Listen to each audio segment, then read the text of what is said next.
One of my favorite yoga teachers used to say, "You are a human being, not a human doing," in order to remind us that our worth did not come from what we accomplished in any given day. And I know it's hard to keep this information at the forefront when we're living in this hyper capitalistic society and working in a corporate role, especially after these last few years where there doesn't seem to be a lot of tolerance for our humanity. And while we might not have that much control over our work, the one thing we do have control over is our mind and our mindset. And after a long stint of tense and unpredictable corporate living, it might be time to set down some of the preconceived notions that you have created in order to survive. So if you're interested in setting them down in order to grow, let's dive in. If you're new to my channel, hi, my name is Kristen. I'm a former attorney and tech exec turned executive career coach. I help mid to senior level corporate women get promoted and transition into work they love. And I started this channel in order to curate a kind, supportive community who wants to navigate the corporate space together. So if that sounds like you, I would love for you to like, share, and subscribe so that we can grow this channel with other like-minded individuals. So the first mindset shift is the size of your fish tank. So I was reading a morning meditation the other day where the author talked about cleaning his fish tank. Stick with me for a minute. What happened was he put the fish in the bathtub to let them swim around while he cleaned the tank.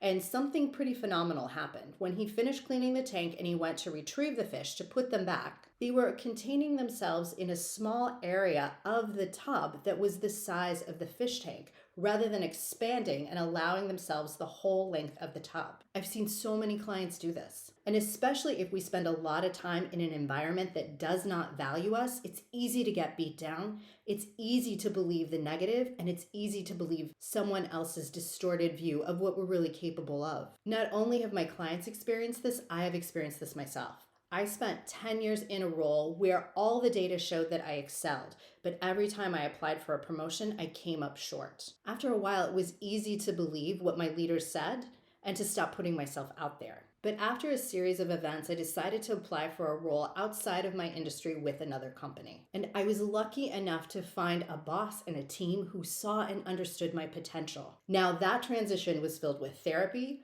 coaching, retreats, and talking to friends about what I thought my purpose was and the best way for me to live it. One of the best things I did was I invested in myself. Staying within my bubble would have meant playing small. And I think the most courageous part of what I had to do was actually step outside and say, this is how I have been earmarked by the people I work with, and I don't want to be seen this way anymore. So admitting it and calling out some of the guilt and the shame I felt around that because I thought it was all me, that was the really scary first step. But once I was able to do that, I had people show up in my life who were as invested as I was in making the changes necessary to be successful. So in order to change the small fish tank mentality, invest in you. Whether it's coaching, therapy, retreats, books, watching Super Soul Sunday or YouTube channels, mark the time on your calendar and don't miss it. The change might be incremental, but it will be worth it. Number 2, get comfortable with the in-between. This is very hard to do when we have made a decision that we want our job or our life in some matter to be different. And I don't know about you, but once I decide, I miraculously expect it to show up. And that's not always the way it works. I think of this as being on a trapeze. And you'll know that there is a moment where you're swinging on a trapeze and you have to let go of one bar in order to grab onto the other bar. And even though it might be just a split second, it's the most terrifying moment that there is. But recognizing that, putting that out in your conscious mind rather than keeping it shoved down like a beach ball underwater, that can help facilitate the growth we need to make in order to move to the next level. And the ability to sit still and recognize our discomfort rather than taking action, the being instead of the action, that's what really allows us to make the changes we need to. Number 3, who is your audience? Years back when I was making that same transition from a job where I was unrecognized to a job where I was appreciated, I would practice interviewing with myself and how I would sell me to a new audience. But one of the things that I did is I assumed the audience did not want me. And I want you to look closely at how you are applying for new jobs and how you're pitching projects or creative ideas in your own workplace. Are you assuming that they will be accepted and well received? Or are you assuming that they will be shot down and you will have to defend your ideas? Because it's a very different energy we bring with each of those. By assuming that we have a safe and friendly, familiar audience who wants to hear what we have to say because it is valuable, we make ourselves comfortable in our own skin. And that energy shows up and radiates every time we enter a room. Now, I know in the corporate space that this might not be factually accurate for you. And if that is true for you, I do want you to look at getting to a new psychologically safe team and or workspace where you can thrive. But one of the things to look at is this presumed or is it actually happening? Because sometimes one bad experience can put us in a negative mindset, and there's nothing wrong with that. That's actually human nature. We are predisposed to the negative because if our ancestors thought that rumbling in a bush was a cute little bunny instead of a rattlesnake, they might not necessarily have been our ancestors. But we don't want to protect ourselves unnecessarily.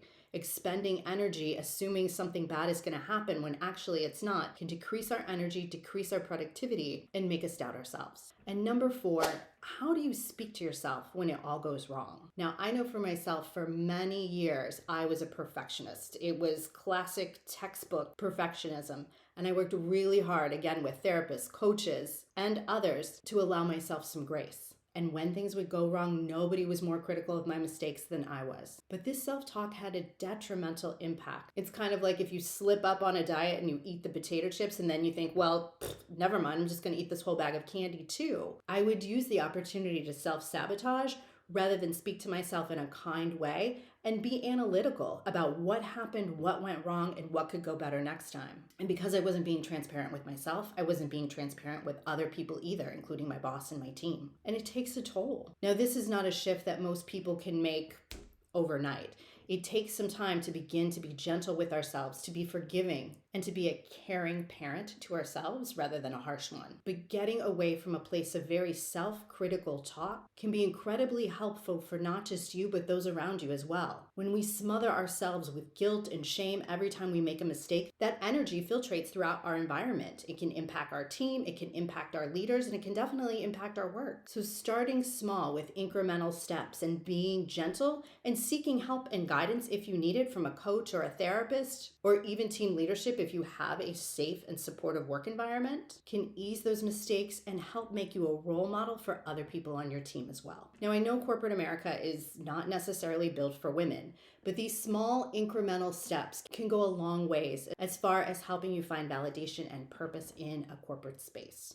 I hope you found this information helpful, and if you did, I would love again if you would like, share, and subscribe. I come out with new videos each week, and until then, take care.